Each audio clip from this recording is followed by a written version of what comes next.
Hey everyone, welcome back to another installment of the Offset Podcast. And today we're talking about our top tips for new colorists and those who want to be doing more color. Stay tuned.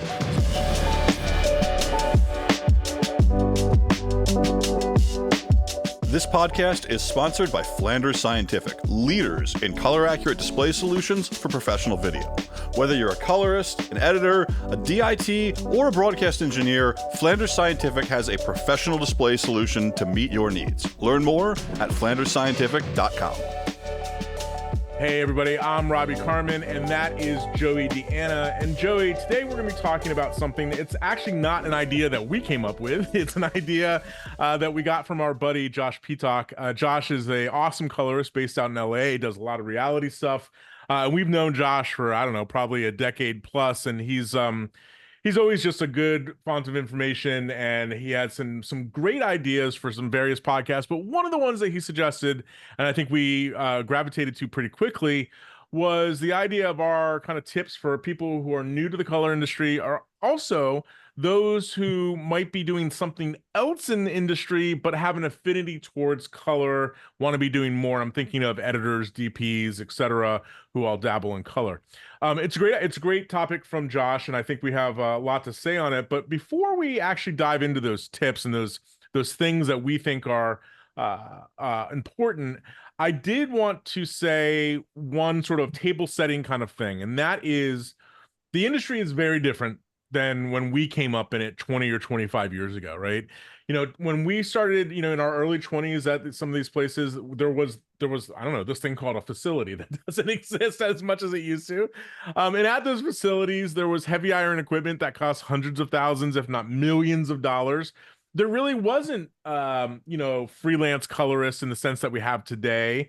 There really wasn't people doing color correction in their bedroom, their basement, their laptop, all those kind of things, partly because of technology, partly because of cost. You had to go to a facility, you had to work on one of these big iron systems, and kind of, I think the biggest part of that is that when we were coming up 20, 25 years ago, there was also a much more robust mentoring system than there is today, right? You know, you sat with somebody, you learned the ropes, you went and got coffee, you got yelled at, all those various things. So it is a very different world. And I think we just owe it to our listeners to say that we come from that other world, right? Where, you know, we don't have all the answers for the new colorists or those who aspire to do color. But I think, you know, we have some interesting perspective on this, right? Yeah, and I think, as like you said, these things have been democratized, especially over the past like 10 years. And the one thing that hasn't been democratized as much is that mentoring pipeline. As we get further away from the facility, we get further away from really solid mentorship. And that's something that I know we both hope that we can kind of help with things like this podcast. So let's just jump into some tips. Let's say you're new to color grading, or you are starting to move from another field in post-production into color grading. The first tip that we really want to talk about is less is more. As a overall concept, you in most cases want to try to do the least to an image to make it look correct. And what this means to me is a lot of times you might be looking for a really big A/B toggle, right? You turn off the grade, you turn on the grade. Wow, I did a lot. It's really different. Yeah. I just want to tell everybody, and Robbie, I'm sure you'll agree, big different doesn't always mean a proportionally amount better. True. Yeah. I mean, I think, you know, one of the things that is funny to me is that this is an instinct that turns up a lot in coloring and a lot in the finishing stage of post-production. It's this, and we've talked about it before on other shows about HDR and cranking it to 11. And it just seems like the temptation to do a lot because you can do a lot with the tool sets that are in modern coloring applications just seems like this like free hall pass for a lot of people who are getting into it. And related, we've talked a lot about how like, oh, it doesn't matter. There's no scorecard. All that matters is that your client likes it. It ends up on TV or whatever. But I have found that especially when interfacing with people who are new colorists or new to doing color, that temptation to overdo it is something that you have to like break early on in somebody. It's almost like training like a horse or figuring out a new race car or something like that to put it in your terms. And I think that, a lot of people look at the tool sets in front of them and go, oh, well, I can do a key, I can do a curve, I can do this color warper thing, I can do X, Y, and Z. And then they end up with not just an overall complication in terms of the tool set they're using, an overall complication in their node or layer structure, an overall complication of what is actually doing what. And the end of that, to me, tends to be images that you can tell are over engineered, right? And there's a Yeah. lot of tells to that. But like, I had somebody the other day on Facebook, it's one of those groups where they posted something and they're like, tell me what you think about this. And I'm like, well, my first instinct was, I have no idea what your client brief was. I have no idea what the context is because it's just a still frame. But looking at this single frame, it feels very engineered to me. They had done something, pretty robust with the sky and some colors that didn't feel natural. So I think that's in one way, I think less means literally doing less. But I don't know. I just think that this is something that I think has to be kind of over time, kind of taken out of people's instincts to do. I don't know what you feel, how you feel about that. Yeah, and that's an important thing to mention is the instincts, right? Because when you're just getting started in this and you haven't been looking at images critically in detail for a very long time, your eye and your taste might not be sensitive to some of the damage you're doing to an image when you make these broad changes. You could make a really aggressive white balance change, for example, and 80% of the image could look great, but then you're also introducing some real crunchy or noise in the shadows or in a detail somewhere else. And if you're not experienced, you might not notice those problems. So you might look, I made this big change, my before and after is like amazing, I'm the best colorist in the world, but your eye might not be sensitive enough to really see the entirety of the impact that big change that the image has. So when you're getting started, and just in general, no matter how experienced you are, the less you can do to the image in general, the better. Obviously, there's exceptions to really advanced grades or things that need heavy compositing or stuff like that. Sure. I'm not saying, cut yourself off at the knees, but just always be mindful of, if you feel like you're working too hard for it, you probably are, and you might want to try a different approach.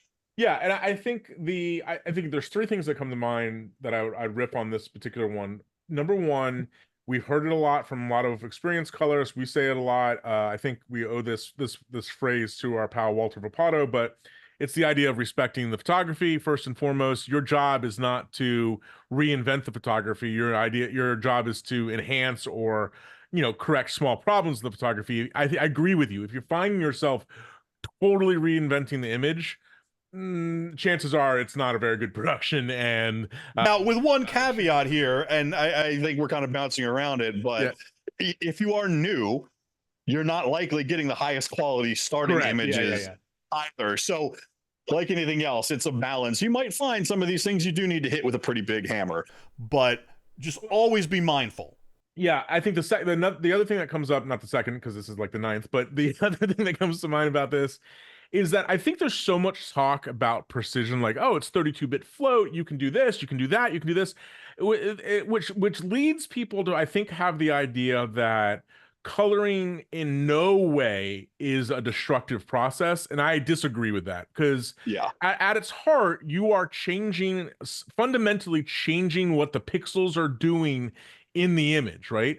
And because of the math involved, because how all these tools work and all the various edge cases and sort of potentiality of some of these tools, the way they work, you are doing something destructive to an image. And the more that you do that, the potential for more degradation in the image is possible. I mean, you see this all the time with things like bad keys. You see this all the time with curves that might have control points that are too tight together, and there's not enough, bit depth or color information in the image, so you're getting banding or noise. I mean, it is, yes, the tools are amazing what they can do and present us a clean, finished image, but there is still some destruction possible.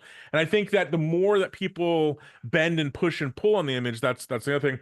And then the last thing about this one that I'll say that I think less is more and I think we made a joke about this in another episode we did on color grading myth busting, was the idea that, like, you know, I gave the story about a client came over behind the desk and said, well, obviously you don't have enough nodes, right? And I see one of the things that's happening to a lot of new colorists is, again, that inkling to do a lot more than they really need to. But there's also this idea that just like, hey, well, if I have a big complicated fixed node graph, that means I'm doing it right. And I think you often see with new colors, or people just getting a color, they'll have a node that, let's say, sets some initial contrast. And then they'll have a node like 3-4 nodes down that kind of cancels out and, like, you know, softens the contrast, right? And they have all these nodes where, like, even from an organization point of view, it's like, what the hell is going on? But in reality, from a pure technical point of view, they have a lot of canceling out going on because they're not, you know, they're trying to do too much in the image in too many places, and that can also be a danger. Yeah, and that kind of brings me into our next topic, and this is going to sound a little funny because we literally just said less is more. Right. Right. So it's going to sound like we're crazy when I say you need to do the big moves first. And 100%. Yeah. It sounds like we're saying the opposite, but we're not. What I mean by saying do big moves first is do an all change to the image. don't focus on Tiny details your first pass through a piece or for a show. And that really applies to your node structure building as well. Like you, it's easy to build a really overcomplicated node structure and do a little -1 +1 -2 +3 to get back to 1. That's just going to confuse you. So if you take a mentality of, I'm going to go shot, do one overall adjustment, right? White balance and exposure, my basic grade. Just do that for the whole piece. Then watch it again and refine. Watch it again and refine. And every time you watch it down, you can add more value and add more improvements to smaller parts of the image. But I'm a huge fan of working in passes. I've always worked like this. It is, you know, your first pass, the goal should be to get through that first pass almost as quickly as possible. You know, go in, balance exposure, next shot. Balance exposure, next shot. Make one big move to get the, you know, big hammer, mold the shot into the ballpark, and move on. We can get to the other little tiny nitpicky details later. So in that big move, we still believe less is more. You don't want to break the image. Totally. But condense it into, if possible, one big move in your initial pass. Yeah, so there's some sort of like subparts of that I think are worth talking about. So and we'll get to another one of these things about adaptation and that kind of stuff in just a second, but I agree with you because I see a lot of new colorists or people who are, you know, editors who are jumping into color. They, you know, we look at, like, you know, a typical like long form timeline for us might be 1,000 shots, 1,500 shots, something like that, and we have 2 or 3 days to get through the show, right? And I see a lot of these new people to color, A, intimidated by the sheer number of shots, but B, getting stuck on this idea that, like, okay, I'm on shot number 1, I have to perfect shot number 1 before I can move on to shot number 2, right? And not only is that shooting yourself in the foot for some color science psychological reasons that we'll talk about in a second, that's also slowing you, massively slowing you down, right? It's also kind of giving you kind of like image bias, right? You're trying to perfect this one image. And I know this sounds counterintuitive, but the longer you look at something, the worse you're going to make it. And I also think often about there's a colorist. She's now based in LA, but Andrea Clayback is her name, and I had the pleasure of interviewing Andrea maybe 5 or 6 years ago, maybe a little more even, actually, now that I think about it. She had done a lot of work with Neil Blomkamp, the director who'd done District 9, Elysium, that kind of stuff. And this was right after she had done Elysium, which was one of the first films, by the way, done in ACES, which was a big cool thing. But she talked about working with Neil and the, you know, the stakeholders in that film, and watching the film hundreds of times, right? And I think to a new colorist, they're going, well, dude, I just want to get through this and be done with it. Like, why would I watch a film 100 times? Like, it feels like torture, right? Because of what you just said. Context matters. Because context matters. passes matter. You notice different things at different times, the flow of shots from one into another, what precedes it, what follows it, all of that context really matters. And if you're trying to perfect an image one shot at a time and do very small minutia kind of things in that initial first couple passes, you're going to just paint yourself into a corner and have a problem with it, right? And then I think the other part about this is that some of those detail things that you think matter might not matter, right? In other words, like I see a lot of people getting caught up with like, oh, I'm gonna tweak this pixel and tweak the pixel, right? And it's like in the context of flow, you never notice it, right? Now, I know I keep bringing up Walter because he's one of my intellectual heroes, but he did this film Dunkirk. It was a Christopher Nolan film, right? And if you know anything about Nolan, Nolan's a big film fan, all that kind of stuff, right? And I remember watching this film in the theater and going, nothing matches. This is like the worst grading ever. And you hear Walter talk about it and he's like, dude, it's about story. It's about flow. It's not necessarily about every single, people were getting on about like, well, in this reverse, the sun's at a different angle. And it's like, dude, was it a good story or not? And I think a lot of time new colors get so caught up on, and we've talked about this in our Mythbusters episode about things like skin tone line and stuff like that, get so caught up with these things that they've heard that they forget to watch the film in context as a film. They're so caught up on details that might not really matter. And again, that's a speed and slow you down thing. So yeah, let's take that kind of hypothetical. You're new to this, you're going shot by shot, and you're trying to perfect every single shot. You're spending 5 minutes on a shot, 6 minutes on a shot. Let's talk about why that's never going to work. One, You can never develop efficiencies, right? If I'm going through the same thing on every shot, my quick balance first pass, I'm going to get into a flow where I've got in my head the overall balance of this scene, and I can go shot to shot to shot and match it every shot quickly. It's muscle memory, right? You're going to just get into a zone where you kind of feel that overall first adjustment, and you're going to get through those shots so much faster than if you had, even with your additional passes, you're going to get through faster and have more time to perfect everything than if you tried to sit on each shot for 5 minutes. But the real science behind this is something called adaptation. Yep. And it is a real thing that happens to all humans because remember, our eyes capture light, our brains assemble images. Right. The longer you look at an image, even in the most perfect, calibrated, controlled environment, your brain will subconsciously fix that image for you. Yep. Right? So if you're staring at the same shot for 5 minutes straight, you're going to push yourself into some wacky direction. And when you come back and look at it a couple shots later, or maybe the next day, you will be like, this isn't even the shot I remember looking at, because it isn't. Your brain tricked you by looking at that image for too long. I cannot tell you how many discussions I've had with people, and I think this, I don't mean to pick on photographers, but this is just an easy way of saying this feeling, is that a lot of photographers, they look at a frame and they perfect that frame, right? And that's great in frame-based corrections, right? Like you don't necessarily have to have one frame matching another frame and so on, right? Unless it's a triptych or some sort of series or whatever. So a lot of people take that, again, that whole, thing about, hey, I'm going to focus on this, make it perfect, whatever. And not only is it the time suck that we just spoke about, right? It's the adaptation, is that the longer you look at something, the worse you're going to make it. And it's like we say this all the time, right? Like anybody can make a single shot look great. What the challenge in doing what we do is making the next shot and the next one and the whole scene and the next scene and the whole movie feel like a cohesive thing, like they all belong to each other.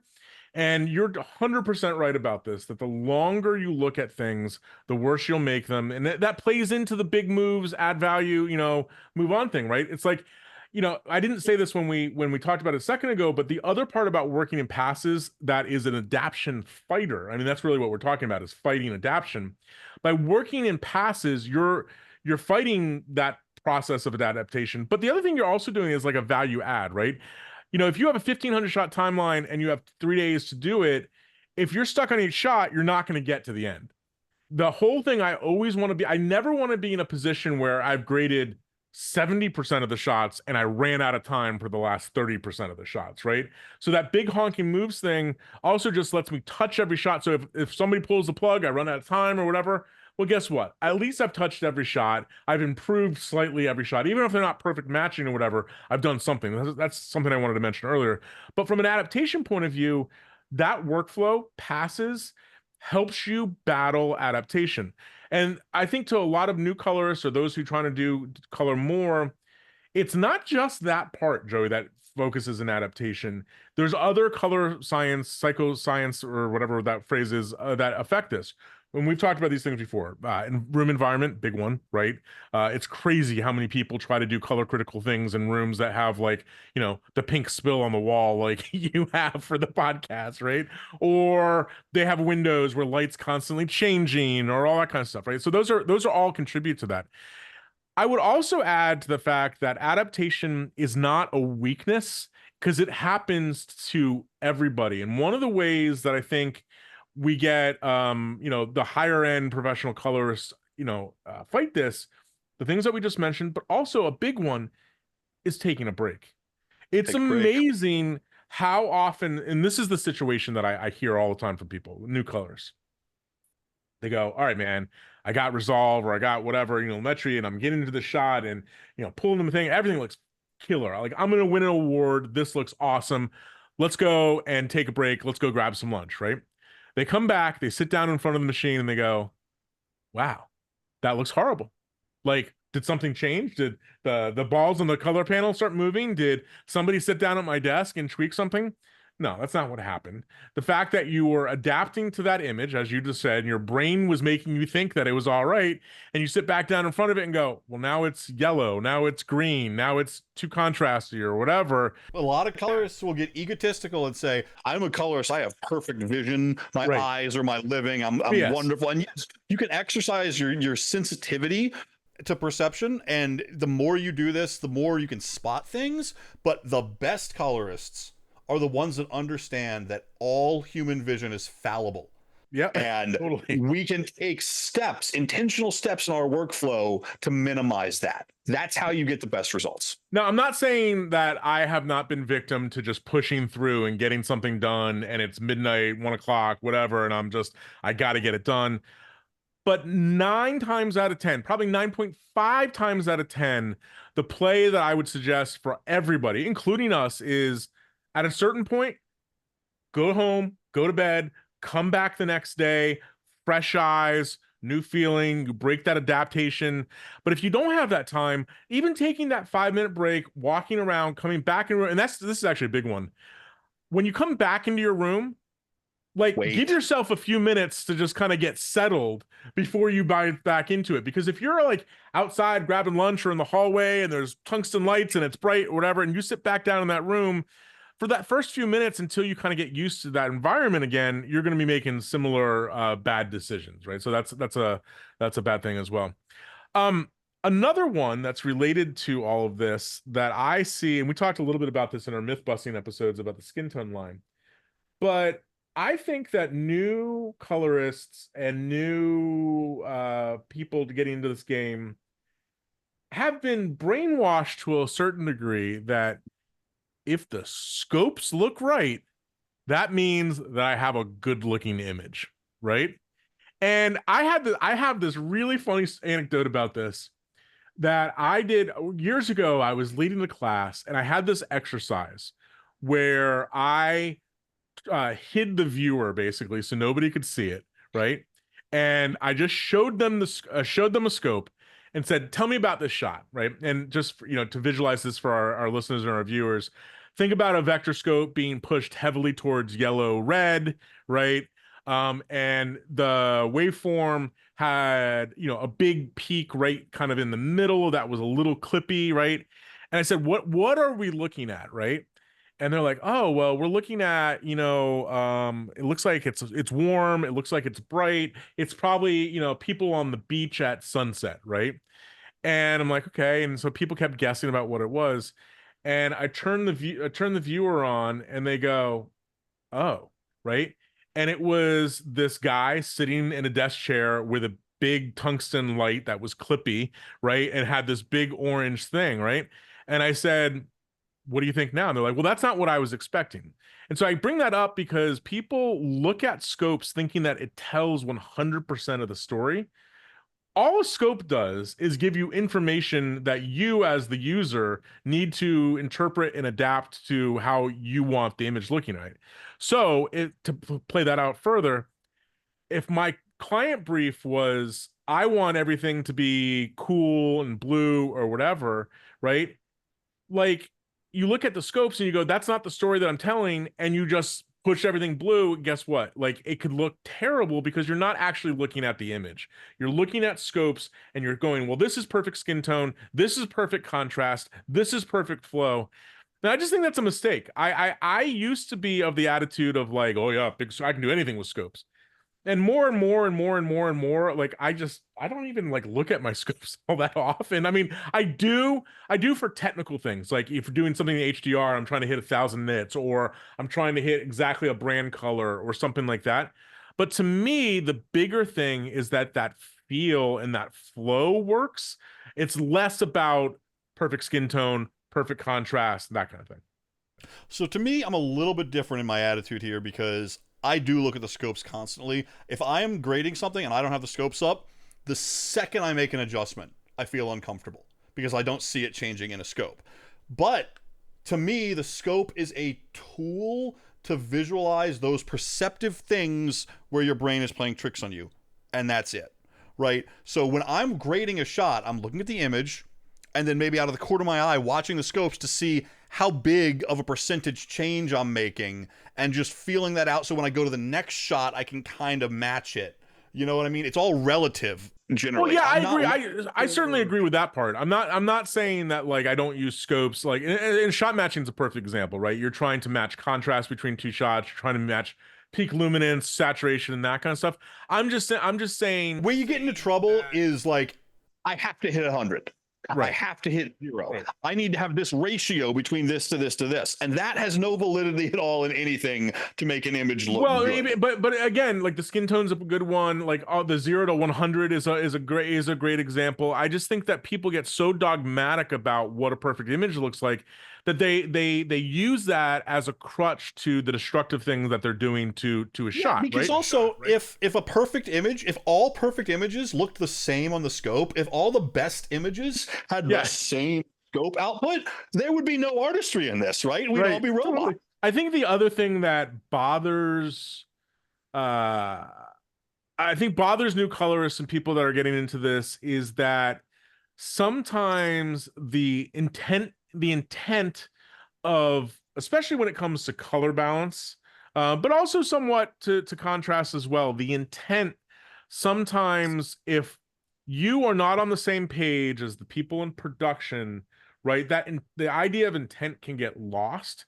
And I think that comes into a couple ways, right? I think that people have been conditioned that neutrality is correct, and a shift towards a particular hue or saturation or whatever can be incorrect. So like, I give you, let's say you get a shot and it's really, really, really warm and yellow, or you get a shot that's really, really cool and blue and purple, right?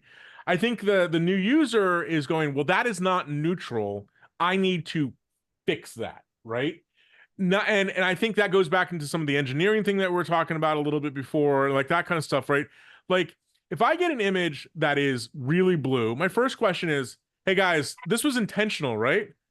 And 9 times out of 10, yeah, we were going for this like cool morning thing, like whatever. Okay, cool. I'm going to enhance that. What you got, I'm going to go with it. I think a lot of new people try to correct those things that they see outgoing, assuming that it was a mistake that was made in production, bad white balance, but nobody in the monitor was bad. They're chasing that before after feeling. Right, exactly. They're chasing that before and after feeling. And so they're doing things that are destructive to that image to give them, because it's a little uncomfortable. I get it, right? Like if you're looking at your vector scope and everything is hanging out over here on the left-hand side of the vector scope and nothing's in the center of the scope, you're going, well, cool, I have a yellow wash on the image. But like, think about some of the color over the past decade that has had the rave reviews and people just love, right? I'm thinking the Blade Runner 2049 stuff when they're out in Vegas, right? And Deacon's lighting this with a million sky panels and everything is freaking orange, right? Could you imagine the colorist just going, okay, we're just gonna slide to the right White here balance and this, you know. yeah, The best colors in the world. right? Because And you have a cool before and after now. It was yellow, and those now it's not. just like we've been talking about, less is more. I promise you that if you were to open up that project, there's probably less going on in those grades than you might initially think. I'm not saying that there wasn't a lot of effort put into it, Yeah. but I bet you if you did your little before after that we keep talking about, you'd be surprised how much of that was intentional creativity on the 100%. So I think the other thing that really gets people like kind of stopped in their tracks when they get into color, and I mean, it's like ad nauseum is not even the right description of this, but like the idea of like monitoring and what's good enough and all that kind of stuff. And I don't want to debate the merits of different technologies. That's not the point. My whole thing about this when I talk to new users is simply use the best monitor that you possibly can at that point in time of where you're at, right?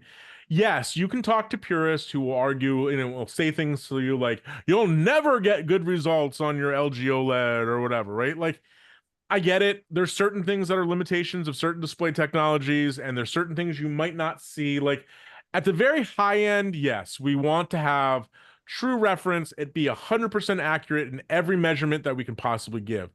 But to the new user, I wouldn't let this be a crutch, right? You can make nice looking images on displays that are maybe not perfectly referenced. iPads come to mind, LG OLEDs come to mind, that kind of stuff. More so than the actual brand, monitor, etc. used, calibration and environment are the two biggest parts of this, right?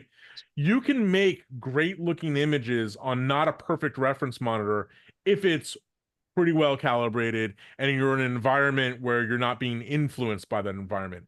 I mean, it would surprise a lot of people that some of the, biggest top grossing films were in rooms that are just kind of so-so. If you want to go look at like, SMPTE specs about what a color room should be or whatever, they're kind of like, all right. And they still make images. So like, I just don't think, I think people get too caught up in this part of the discussion. Not that I'm not discounting it. It's important. But the fact is that like, don't let the technology be a crutch to creating nice images either. Yeah. And you can do this not completely on the cheap, but you can do this smartly, right? If you have a decently high quality monitor, you will get better results if you maybe hire a professional calibrator to come calibrate it for you than if you just spent more money on a more expensive monitor, right? You'll spend less money hiring somebody to do a proper calibration, and then also you'll get a report knowing how close to reference you are, So you don't need to learn calibration techniques and everything initially because you're trying to learn to color grade, right? You're not learning to be a display calibrator. Just hire someone to calibrate the best display you can afford, but get it calibrated. The next thing is think about your environment. You don't want color or stimulus in your environment. You want a neutral gray wall, you want a bias light, and you want no colors anywhere and not a lot of no light intruding from the outside world, like you said, with the sun changing color and stuff like that. There's lots of information about, building color neutral rooms. In fact, we've talked about it a lot in previous episodes talking about room design, but I'll say this. The room you're in and how it affects your goes so much further to how good of a grade you're going to get out of it than the last 5 to 10% of perfect reference calibration. And listen, I mean, I'm guilty of this. I mean, I'm really bad with my OCD about this, that like I chase perfection a lot of times with it. Like, I talk to calibrator friends or display, people in the display space, and I'm like, well, I have a, 0.4 average delta E. It'd be great if I could get that down to 0.2. And they look at me like you can't even see that. Like stop it. And so, yeah, I agree with all that. I think the other thing too is that the fact of the matter is that you can only, like, even the best rooms with the best technology and the best colorists can only get so far into what's going to be seen in the wider world, right? We've talked a lot about how wanting to work with reference and why reference is important, and I'm not discounting that, right? But the idea of that 0.25% difference or whatever the percentage is as a game stopping kind of thing, I disagree with. I think that there's plenty of people who change shot to shot, right? Right. We get this with clients all the time, right? How are you sending things to a client if they're not looking at it on a reference monitor? No, they might not be looking at it on a reference monitor, but within reason, if you have a rapport with that client and they trust you, they're looking at it on the monitor that they're used to. Right. So if they say this one shot is super red, can we adjust that? They're probably right. Reference or not, that shot is probably super red. If they say, why is everything super red, then it's a monitoring issue. Right. But people are used to the wrong that they're used to. So, you know, that room matters, I think, more than anything else, because the room having stuff in it that will affect your perception will change the way you're looking at the image shot to shot, right? A calibration on a monitor that isn't 100% is not going to change shot to shot. Yeah, right. If your monitor is, is at 107 nits versus 100 nits, the tangible difference between that and getting a good grade and a bad grade is not because your monitor is doing 107 nits versus 100 nits, No, but if you have the window not blocked and the sun changes 180 degrees in the time that you're grading over the day, you're going to be in a really, really, really bad place, even if you have the most calibrated in the world perfect monitor. Totally.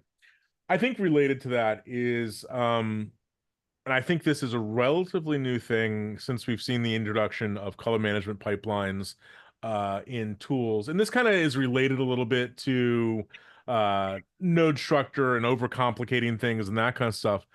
But I see a lot of people getting into the unbelievable amount, like in the weeds, like just whatever analogy you want to give, like getting into it with color science pipelines that, number one, they fundamentally don't actually understand how they work. OTF, telephone. These 7 people said these 7 things on these 7 Facebook groups. I'm gonna put them all together. Why isn't it working? I mean, I read one the other day and it was just like, well, the guy's like, well, I turned off the OTF and then I inversed that and then I did the, it's like, dude, if you don't understand what's going on with these sliders and these buttons, like, don't touch them, right? Like, I just see these people getting so overcomplicated, and it's just like we mentioned before, the tools and being, some tools are more destructive than others, that kind of thing. The same is true with the color pipeline, right? If you don't have an understanding of what the color science is doing, then you're not. I think this is a hard one for a lot of people to understand because you're not under any requirement to be in a scene referred color managed pipeline at all. Right? For 30 years, 40 years, everybody was in a display referred pipeline. And guess what? You, the colorist, were the color management pipeline, right? You were looking at a screen, the CRT or whatever, and going, okay, I'm making decisions. You can still work that way. And a lot of times, I get people asking questions about like, oh, well, what pipeline and what, OOT or whatever, ODT or whatever did you use? And oftentimes I'm like, I just graded it. And they're like taken back. They're like, what do you mean you just graded it? And I'm like, well, like I didn't know what the cameras were being used. The client was in a super rush. It was a mess. So yeah, I just graded it. And it's almost like this look of like, ugh, you second-class citizen. Like, what are you doing, right? And then you start talking to these same people, and then you're like, okay, well, tell me how you would have done it. And they're like, well, I would have like first transformed this into linear, and then I would have taken it from linear and put it into like a CMYK node. And like, I'm like, I don't have time for that, dude. Like, you might be getting paid for every like nuance that you're doing this. I'm getting paid by busting it out and finishing the job and having the client give me the thumbs up, right? And so I think a lot of time when it comes to color science stuff, people know enough to be dangerous, which is part of this. But people also insert color science as a complication layer that might not be needed for what they're doing.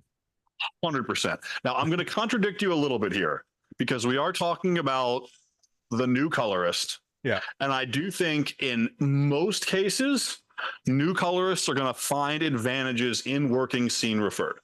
Okay, Working I scene get with that. referred, when done right, helps a lot of things, Sure. right? And makes it easier to focus on the actual grade.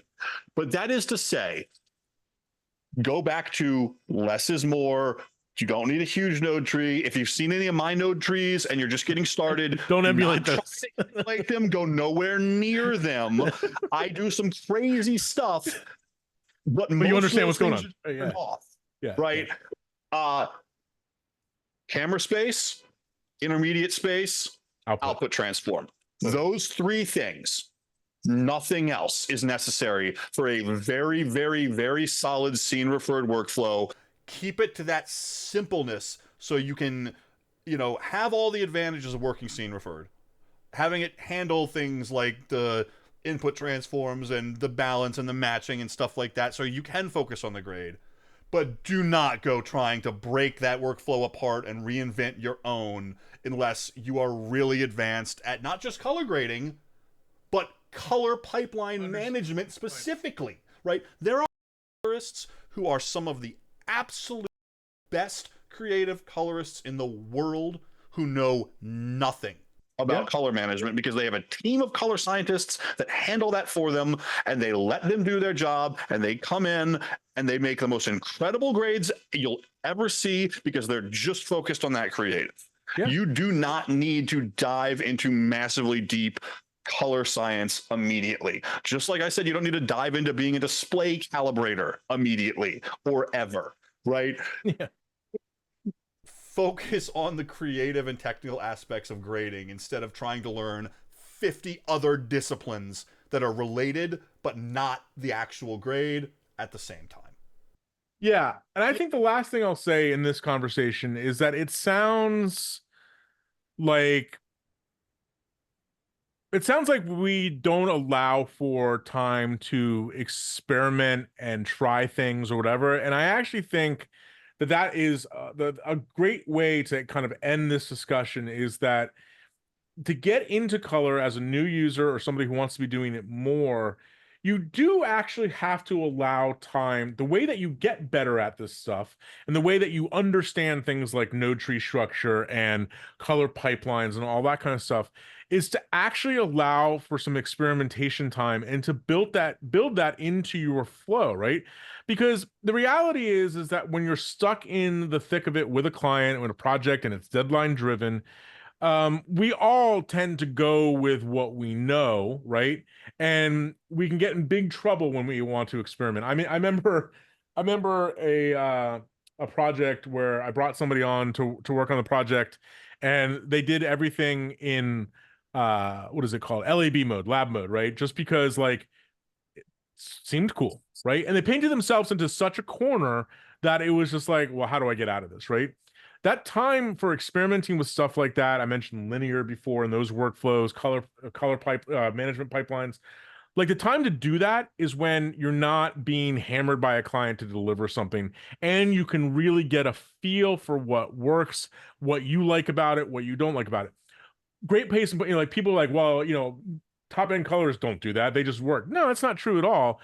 Where they do it often is in their downtime, maybe regrading a project that they've already graded, so they're comfortable with what the end result was. Can they get to that? And can they get to that end result in a different way? Or like I think you and I do this all the time, right? Big software release, new tools come out. Well, over on my Assist station, I'm going to install that new software, play with those new tools, get familiar with them, get the pitfalls of them, that kind of stuff before I put it on my main workstation to put it in reality.